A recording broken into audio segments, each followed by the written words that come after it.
Hello అండి. నేను doctor Teja పల్మనాలజిస్ట్‌ని. తేజ పాలిక్లినిక్ కోర్ క్లబ్ రోడ్‌లో కన్సల్టెంట్‌గా వర్క్ చేస్తున్నాను. ఇవాళ స్మోకింగ్ గురించి మాట్లాడుకుందాం. స్మోకింగ్ చేయడం వల్ల ఏమేం ప్రాబ్లమ్స్ వస్తాయి? స్మోకింగ్ వల్ల హార్ట్ రేట్ ఇంక్రీజ్ అవుద్ది, నికోటిన్ లెవెల్స్ పెరుగుతాయి, కార్బన్ మోనాక్సైడ్ లెవెల్స్ పెరుగుతాయి, బ్లడ్‌లో ఆక్సిజన్ లెవెల్స్ తగ్గుతాయి, కాఫ్ వస్తది, దగ్గొస్తది, ఆయాసం వస్తది, కళ్ళెబడతా ఉంటది, హార్ట్ అటాక్స్ పెరుగుతాయి, బ్రెయిన్ స్ట్రోక్స్ పెరుగుతాయి, ఓరల్ క్యాన్సర్స్, గొంతు cancers, lung cancers, stomach cancers, kidney problems ఇట్లా చాలా వస్తుంటాయి. ఏంటి సార్ భయపడుతున్నారు స్మోకింగ్ వల్ల అని అంటారు. భయపెట్టడం ఒకటే కాదు, స్మోకింగ్ ఆపేయడం వల్ల ఎట్లాంటి యూజ్ ఉంటది కూడా ఇప్పుడు నేను చెప్తాను. స్మోకింగ్ ఆపేసిన మినిట్స్‌లో మీకు హార్ట్ రేట్ తగ్గుతది. అంటే గుండె వేగం తగ్గుతది. దాని తర్వాత నికోటిన్ లెవెల్స్ 1 డేలో తగ్గుతాయి. నెక్స్ట్ కార్బన్ మోనాక్సైడ్ లెవెల్స్ తగ్గడం మొదలవుతాయి. 2-3 డేస్‌లో. ఆక్సిజన్ లెవెల్స్ కొద్దిగా ఇంప్రూవ్ అవ్వడం స్టార్ట్ అవుతాయి.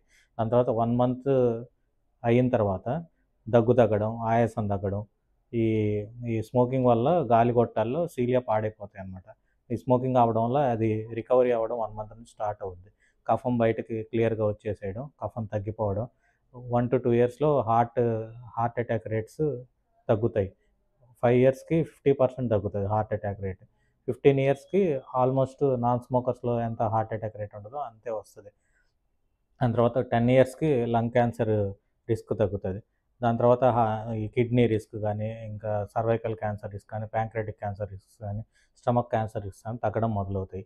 దీంతో పాటు ఇంకొక టిప్ ఏంటంటే 10 ఈ 30 ఇయర్స్ లోపల స్మోకింగ్ చేసేవాళ్ళు 30 ఇయర్స్ లోపల ఆపేస్తే వాళ్ళ లైఫ్‌లో 10 ఇయర్స్ ఎక్స్‌ట్రా వస్తదనమాట. 40 ఇయర్స్ లోపల ఆపేస్తే స్మోకింగ్ వల్ల వచ్చే డెత్ రిస్క్ 90% తగ్గుతది. సో, ఈ టిప్స్ యూజ్ చేసుకొని స్మోకింగ్ ఆపేస్తారని కోరుకుంటున్నాను. Thank you.